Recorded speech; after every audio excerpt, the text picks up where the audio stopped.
Porphyria's Lover, written by Robert Browning, was first published under the title Porphyria in the January 1836 edition of the political journal Monthly Repository.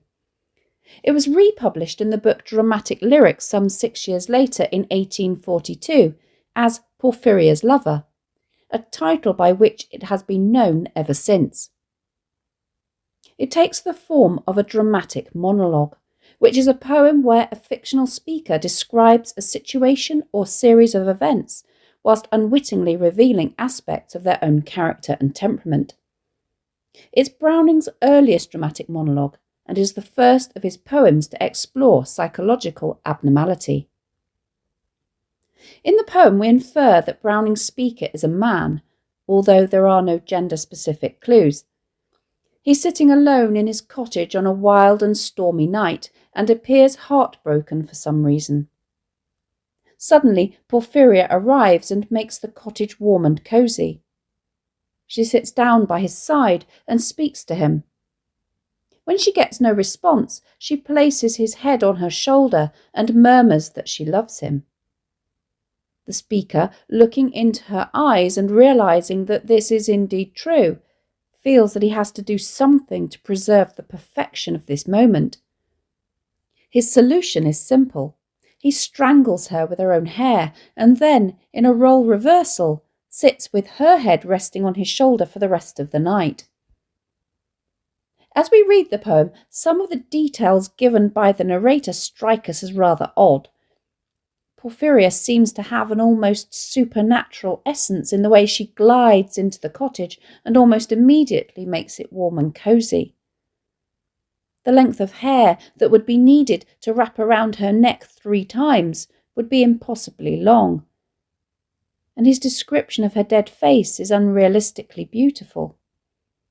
If we put all of these red flags together, we can come to the conclusion that Porphyria's Lover is an extremely unreliable narrator, leading us to question whether any of this has happened, or whether this is just a figment of a wildly disordered imagination. The poem is not broken up into individual stanzas, as the speaker presents a continuous narrative of what has happened on that fateful night. It can, however, be seen as having a 2-part structure. The turning point at about the halfway stage is at the moment where Porphyria and her lover undergo a role reversal. Porphyria, once active, becomes passive, and the speaker, once passive, becomes active.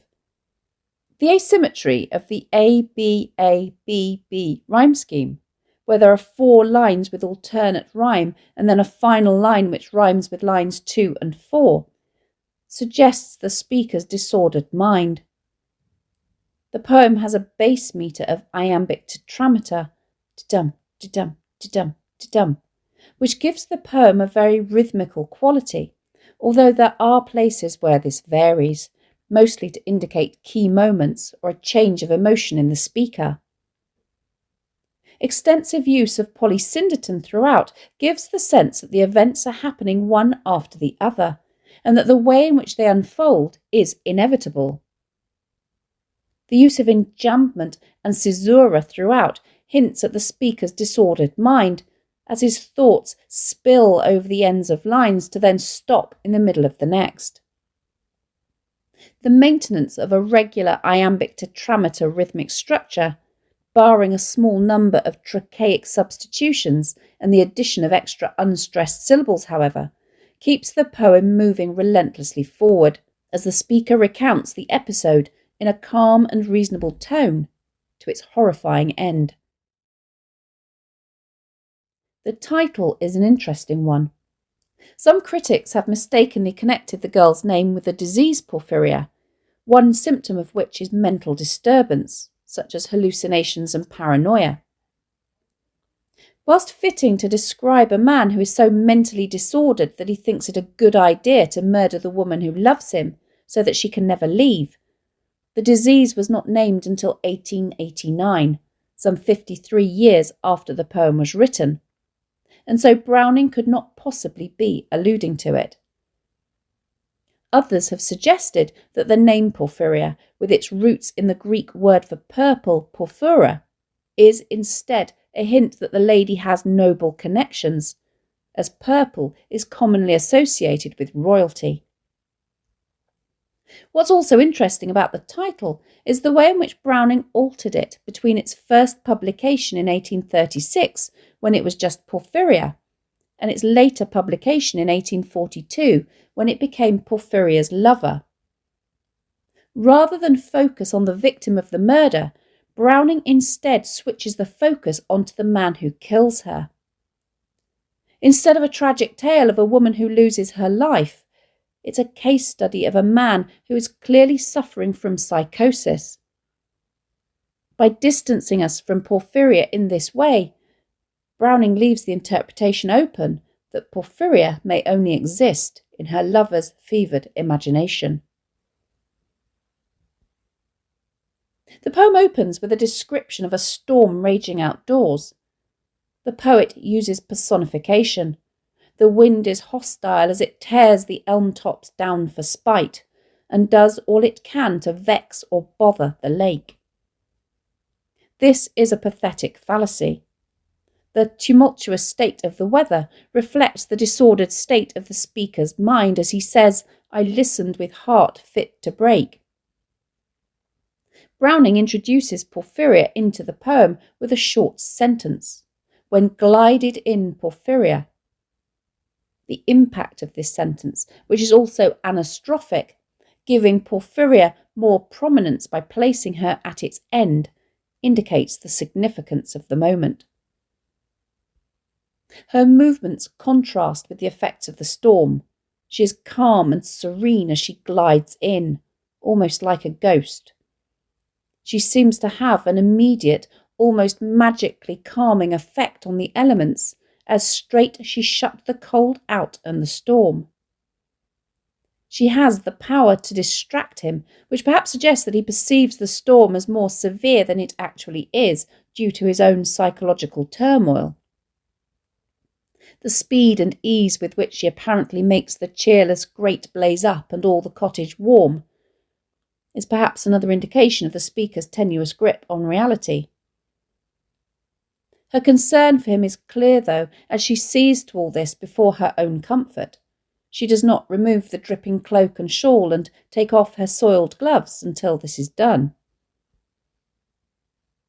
Note that the speaker is passive throughout this first half of the poem, while she is active. He does nothing but sit and watch while she busies herself with the fire, takes her outer garments off, sits down beside him and speaks to him. This description of Porphyria's behaviour is actually quite racy for Victorian standards. Victorian women, for religious reasons, were expected to cover their hair or pin it up. A woman letting her hair down was considered immodest and sinful at the time, especially in front of a man to whom she was not married. The manner in which she allows her damp hair to fall is very sensual, therefore, as she indicates her sexual availability to him. Browning uses a caesura to pull the rhythm up short by introducing a pause to mark the moment at which she starts to try to communicate with him, and is our first real clue that something is not quite right.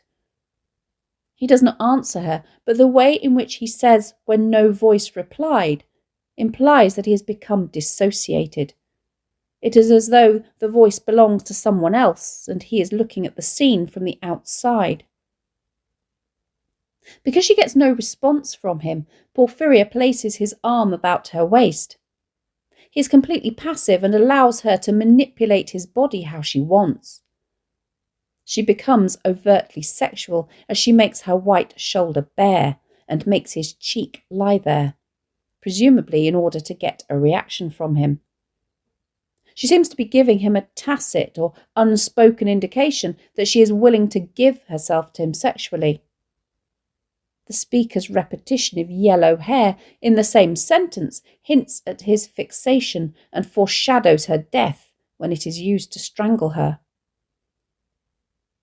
Even though she murmurs how she loved him, he breaks off his description of what is happening, indicated by the dash, to focus on his own thoughts.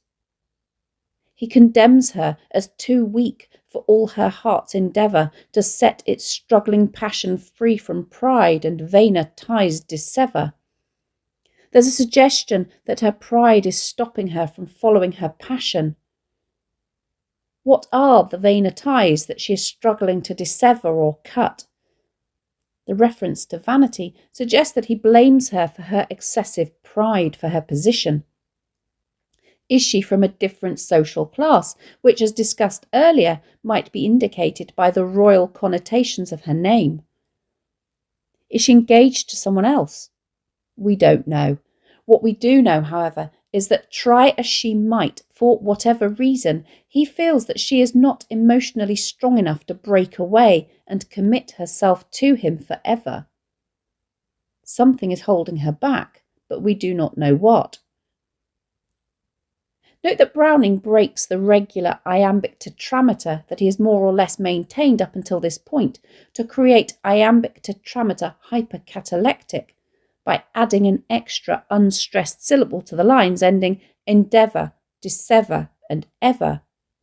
The breaking of the rhythm in this way strikes a discordant note and helps to enhance his sense of displeasure and frustration at her inability to leave her current life for him. Her passion has prevailed or got the better of her this evening, as she has left a gay feast to be at his side because the thought of him so pale for love of her is unbearable. The use of the adjective pale suggests that he is weakened and sickened because of the love he feels for her. Her coming to him is only a temporary interlude, however. He feels like his love for her is doomed. Her gesture is all in vain or futile. The moment at which the speaker does something active for the first time is significant. Be sure I looked up at her eyes, happy and proud. It's ambiguous, though, as to what the adjectives happy and proud are referring. Is it her eyes, or is it the way he is looking up at her? The answer may be found by looking at the way in which the poet breaks the bass metre here, by substituting the first iambic foot, didum, of the line for a trochaic foot, dumdy. The change in stress and the interruption of the rhythm indicates a turning point, which would suggest that the adjectives refer to the speaker, as his mood does undergo a swift reversal. He realises that Porphyria worshipped him. This certainty that he now has about her feelings, unfortunately for her, seals her fate. The surprise that he feels at this revelation made my heart swell, and still it grew while I debated what to do. Rather than have a heart fit to break, as he had at the beginning of the poem, he is now flooded with positive emotions, and this lures the reader into expecting a happy ending where love conquers all. The first half of the poem lulls the reader into a false sense of security. There is the sublimity of nature, embodied in the awe-inspiring storm outside, contrasted with the beauty of the cosy domesticity of rural life on the inside. We have the beautiful, rich society lady, shunning the party she is at, to fight her way through the storm to visit her heartbroken, presumably poor, lover in his cottage by the lake. We are led to believe that this is just going to be another love poem, a feeling enhanced by the way in which the tone remains calm and matter-of-fact throughout.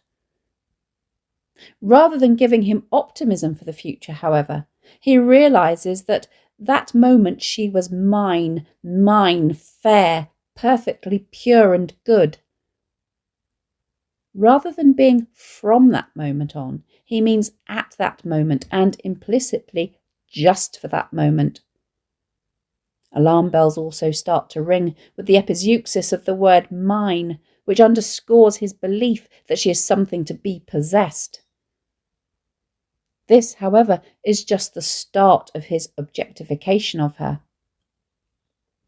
Note the disruption of the metre here, where Browning substitutes the final iamb of the line for a spondy, dum dum, and the first iamb of the next line for a trochee, dumdy, to create 4 stressed syllables in immediate succession to emphasize the speaker's newfound confidence. That moment she was mine, fair, perfectly pure and good.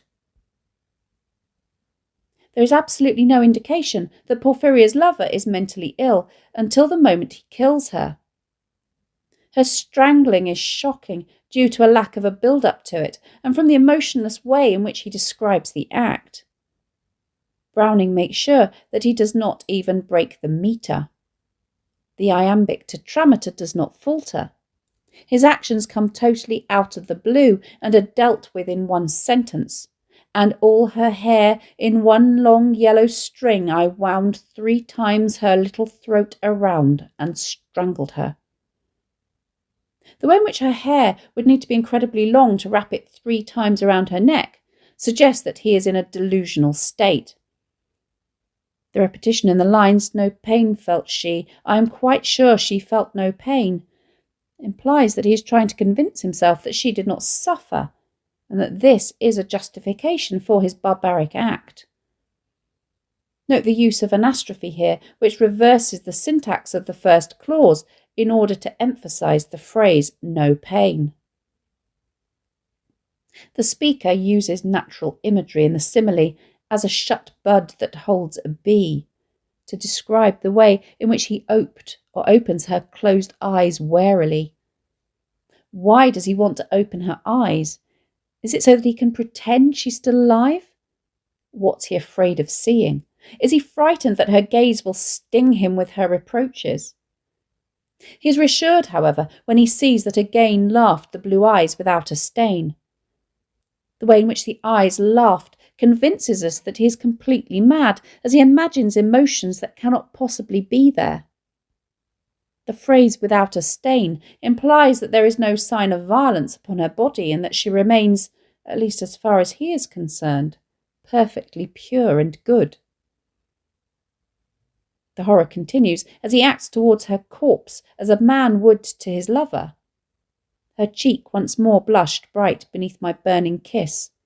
The blood is returning to her face because the ligature, her hair, has been loosened. Alliteration of the plosive but sounds alludes to an imagined heartbeat, suffusing her skin with colour. But he interprets this as a blush due to his kiss. He then proceeds to manipulate the corpse so that it mirrors her actions in the first half of the poem. He propped her head up as before, only this time my shoulder bore her head, which droops upon it still. Note the use of the present tense of the verb droops.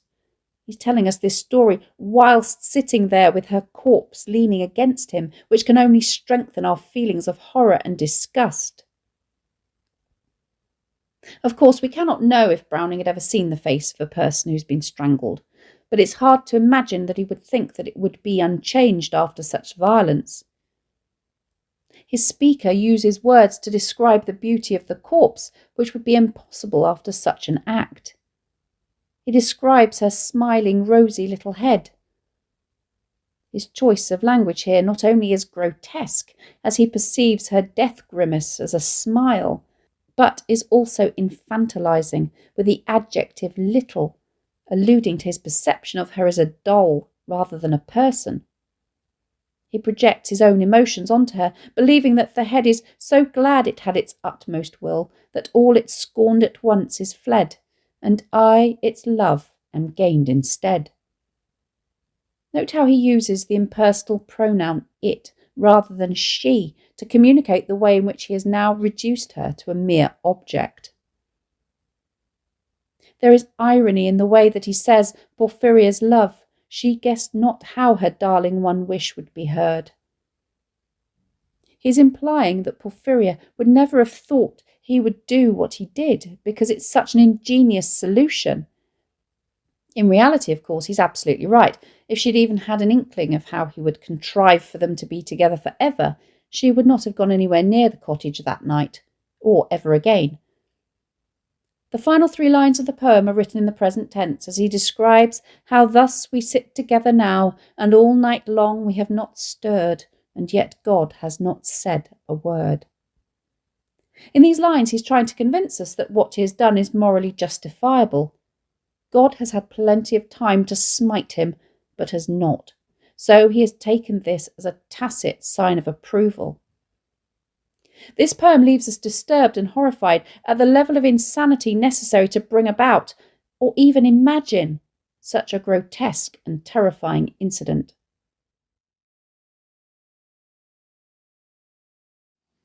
Thanks for watching.